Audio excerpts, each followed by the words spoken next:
Bonjour tout le monde, je suis Antoine. Gabriel, ce matin en me levant, j'ai réalisé quelque chose d'étrange. Je fais exactement les mêmes gestes chaque matin pour me laver le visage.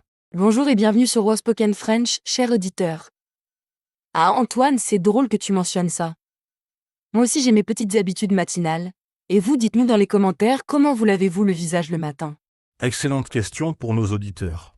Moi, Gabriel, c'est toujours pareil, je me lève, je vais directement dans la salle de bain, et la première chose que je fais, c'est me passer de l'eau froide sur le visage. Ça me réveille instantanément. L'eau froide. Moi c'est tout le contraire. J'aime l'eau tiède le matin. L'eau froide, ça me fait trop de choc. Je préfère un réveil en douceur. Mais dis-moi, tu utilises du savon ou un produit spécial? Bonne question. Pendant longtemps, j'utilisais juste du savon normal. Mais ma sœur m'a dit que ce n'était pas bon pour la peau du visage. Maintenant, j'ai un gel nettoyant spécial. Et toi, Gabriel? Ah, ta sœur a raison. La peau du visage est plus délicate. Moi j'utilise une mousse nettoyante douce. Et parfois le week-end, je fais un gommage. Nos auditeurs utilisent-ils des produits spéciaux pour leur visage? J'aimerais connaître leur routine. Tu sais, Gabriel, avant, je ne faisais pas attention à ces choses. Je pensais que se laver le visage, c'était se laver le visage, point final. Mais maintenant, je comprends que c'est plus compliqué. C'est vrai, il y a tellement de types de peau différents. Peau grasse, peau sèche, peau mixte, peau sensible. Moi j'ai mis du temps à comprendre que j'avais la peau sensible. Et toi, tu connais ton type de peau? Bonne question. Je pense que j'ai la peau normale.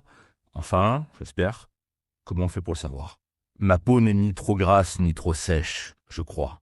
Ah ah, comme c'est honnête. Moi j'ai découvert mon type de peau grâce à une amie esthéticienne. Elle m'a expliqué qu'avec la peau sensible, il faut éviter les produits trop agressifs. C'est logique finalement. Une esthéticienne? C'est intelligent d'avoir demandé conseil. Moi, j'ai tout appris par essai-erreur. Par exemple, j'ai découvert que certains savons me donner des boutons. Maintenant, je fais plus attention. L'expérience, c'est le meilleur professeur. Et nos auditeurs, avez-vous déjà eu des problèmes de peau à cause de mauvais produits? Partagez vos expériences dans les commentaires. Oui, leurs conseils peuvent nous aider. Gabriel, parlons de la routine. Moi, après le nettoyage, je me sèche le visage avec une serviette propre. Pas la même que pour le corps. C'est important, non? Absolument Antoine. Une serviette propre pour le visage, c'est essentiel. Moi j'ai même plusieurs petites serviettes spécialement pour ça. Et je les change tous les 2 jours.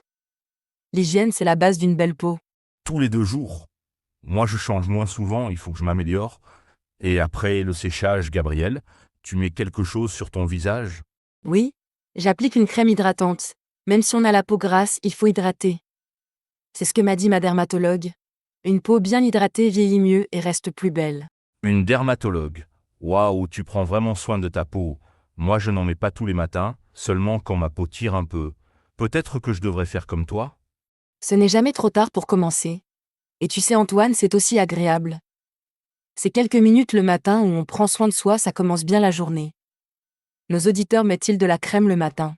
J'aimerais leurs avis. Gabriel et l'ordre des gestes. Toi, tu fais comment exactement? Moi, c'est eau nettoyant, rinçage, séchage. C'est bon. C'est parfait Antoine.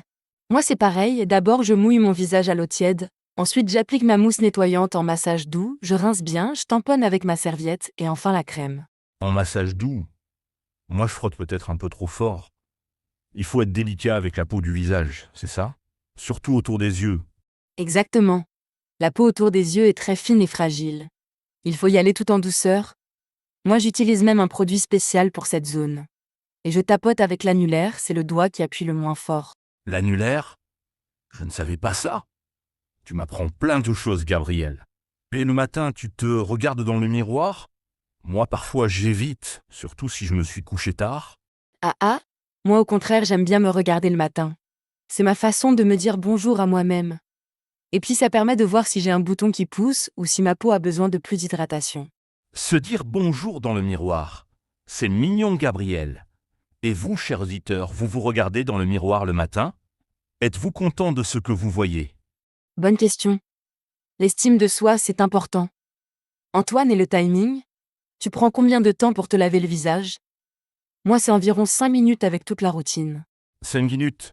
Moi, c'est plutôt 2 minutes montre en main. splash splash, et c'est fini. Mais après notre conversation, je pense que je vais prendre plus de temps. Ces gestes peuvent devenir un petit moment de détente matinale. Exactement, Antoine. C'est comme une petite méditation du matin. Se concentrer sur ces gestes simples, sentir l'eau sur sa peau, prendre soin de soi, ça peut être très apaisant avant de commencer la journée. Une méditation matinale. J'aime cette idée. Et Gabriel, tu changes ta routine selon les saisons? En hiver, en été? Oh oui, excellente question. En hiver, ma peau est plus sèche à cause du chauffage et du froid. J'utilise une crème plus riche. En été, avec la chaleur et la transpiration, je nettoie peut-être un peu plus en profondeur. C'est logique. Moi, je n'y pensais pas. En été, je transpire plus, donc effectivement, ma peau change. Et quand on voyage, comment on fait dans un hôtel avec des produits qu'on ne connaît pas? Bonne question. Moi, j'emporte toujours mes produits de base en voyage. Au moins mon nettoyant et ma crème. Comme ça, pas de mauvaise surprise. Et vous, auditeurs, comment gérez-vous votre routine visage en voyage? Pratique. Moi, j'utilise souvent les produits de l'hôtel. Peut-être que je ne devrais pas. Gabriel et les hommes versus les femmes. Est-ce qu'on a les mêmes besoins pour la peau? Intéressante question, Antoine. En général, les hommes ont la peau un peu plus épaisse et plus grasse. Mais au final, les besoins de base sont les mêmes, nettoyer, hydrater, protéger. Et vous les hommes qui nous écoutez, prenez-vous soin de votre peau. J'espère qu'ils vont répondre. Tu sais, Gabriel, parfois, j'ai l'impression que prendre soin de sa peau, c'est compliqué. Tous ces produits, ces conseils différents. Je te comprends. Mais au fond, c'est simple, écoutez sa peau et restez régulier.